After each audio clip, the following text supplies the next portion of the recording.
guys, welcome to our channel. இன்னைக்கு நம்ம என்ன பார்க்க போறோம்னு பாத்தீங்கன்னா லாக்டவுன் ஸ்டைல்ல அப்ப ட்ரெண்ட் ஆயிட்டு இருந்த டல்கோனா காஃபி தான் செய்ய போறோம். ஆல்ரெடி நான் ஒரு போஸ்ட் போட்டிருப்பேன், அதோட ரெசிபி வீடியோ தான் இன்னைக்கு நான் போட போறேன். ஸோ வாங்க வீடியோக்குள்ள போகலாம். அதுக்கு நம்ம சேனலுக்கு லைக் பண்ணுங்க, ஷேர் பண்ணுங்க, சப்ஸ்கிரைப் பண்ணுங்க, பக்கத்தில் இருக்கிற பெல் ஐக்கானை கிளிக் பண்ணிடுங்க. ஸோ வாங்க வீடியோக்குள்ள போகலாம். ஸோ ஃபர்ஸ்ட் பார்த்தீங்கன்னா நம்ம ஒரு கப் எடுத்துக்கணும். இப்போ நான் ஒரு ஆளுக்கு தான் செய்ய போகிறேன். ஸோ நான் 1.5 டீஸ்பூன் போட்டுக்கிறேன். நீங்கள் எத்தனை பேருக்கு செய்கிறீங்களோ, அதாவது காஃபி போடுறப்ப நீங்கள் எவ்வளோ ஸ்பூன் போடுவீங்களோ அந்தளவுக்கு நீங்கள் இதுக்கு போட்டால் போதும். ஸோ இதோ இப்போ நான் போடுறேன். நான் எக்ஸ்ட்ரா இன்ஸ்டன்ட் காஃபி தான் எடுத்திருக்கேன். இது நீங்கள் யூஸ் பண்ணுற ஸ்பூன் அளவு தான். 1.5 டீஸ்பூன் எடுத்துக்கிட்டேன். இப்போ நான் சுகர் 1.5 ஸ்பூன் போட்டுக்கிறேன்.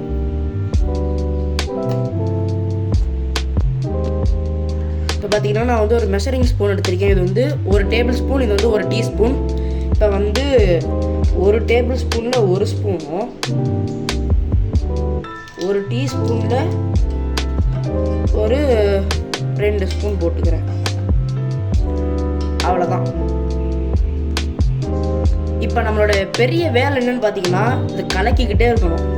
நல்லா போட்டு ரொம்ப நேரம் வடித்து கலக்கிக்கிட்டே இருக்கணும். நான் ஒரு கன்சிஸ்டன்சி சொல்கிறேன், அந்த கன்சிஸ்டன்சி வர வரைக்கும் நீங்கள் மிக்ஸ் பண்ணிக்கிட்டே இருங்க. ஸோ நான் அதை வந்ததுக்கப்புறமா உங்களுக்கு வீடியோ கண்டினியூ பண்ணுறேன்.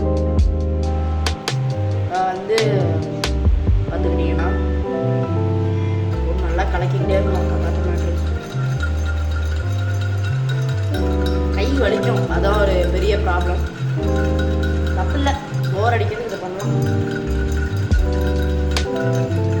சரிங்க, கலக்கிட்டு உங்களுக்கு நான் கண்டினியூ. இதை பார்த்தீங்களா, நான் நல்லா மிக்ஸ் பண்ணிட்டேன். ஒரு வெப்பிங் க்ரீம் மாதிரி அந்த கன்சிஸ்டன்சியில் வந்துருச்சு. அப்படியே பேஸ்ட் மாதிரியே இருக்குது. இப்போ இதை நீங்கள் அப்படியே எடுத்து சாப்பிட்டிங்கன்னா செம்மையாக கசக்கும். லைட்டாக நம்ம சுகர் போட்டது தெரியும். பார்த்தீங்களா, இப்போ நான் இதை இப்போ என்ன பண்ணுறது உங்களுக்கு காமிக்கிறேன். ஒரு டம்ளரில் இப்போ நான் 2 ஐஸ் க்யூப்ஸ் போட்டிருக்கேன். இப்போ அடுத்தது பார்த்திங்கன்னா ஒரு டம்ளர் இப்போ நான் பால் எடுத்துக்கிறேன். இவ்வளோ பெரிய டம்ளருக்கு இந்த பால் போதுமான்னு கேட்டிங்கன்னா, இந்த சின்ன டம்ளரில் இப்போ கொஞ்சோண்டு பால் இப்போ மிச்சமாக இருக்குது. இந்த டம்ளர் பார்க்க தான் பெருசாக இருக்கும், ஆனால் அது கொஞ்சம் குட்டி. இதை இருங்க இப்போ ஊற்றி காமிக்கிறேன். பால் இப்படி நீங்கள் சூடாகவும் குடிக்கலாம், இல்லாட்டி இந்த மாதிரி கோல்டு காஃபி மாதிரியும் குடிக்கலாம். இந்த அளவுக்கு நீங்கள் ஊற்றிக்கிட்டிங்கன்னா போதும். ஏன்னா அப்போ தான் இந்த க்ரீம்லாம் மேலே வைக்கிற மாதிரி இருக்கும். இப்போ நான் அந்த பேஸ்ட்டை மேலே ஊற்றிட்டு உங்களுக்கு நான் காமிக்கிறேன்.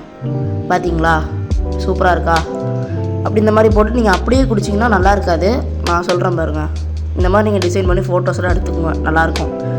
இப்போ நான் இதை எப்படி குடிக்கிறேன்றதை காமிக்கிறேன். அப்படியே குடிச்சிங்கன்னா கசக்கும். இதை இப்போ நீங்கள் நல்லா ஸ்பூன் வச்சு இப்போ மிக்ஸ் பண்ணி விட்டுட்டு குடிச்சிங்கன்னா சூப்பராக இருக்கும்.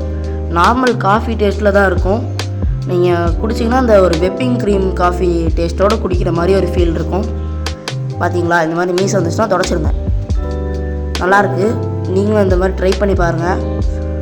நான் அதை குடிச்சிட்டு உங்களுக்கு கண்டினியூ பண்ணுறேன். நம்ம சேனல் லைக் பண்ணிடுங்க, ஷேர் பண்ணுங்கள், சப்ஸ்கிரைப் பண்ணுங்கள், பக்கத்தில் இருக்க பெல் ஐக்கானை கிளிக் பண்ணிடுங்க.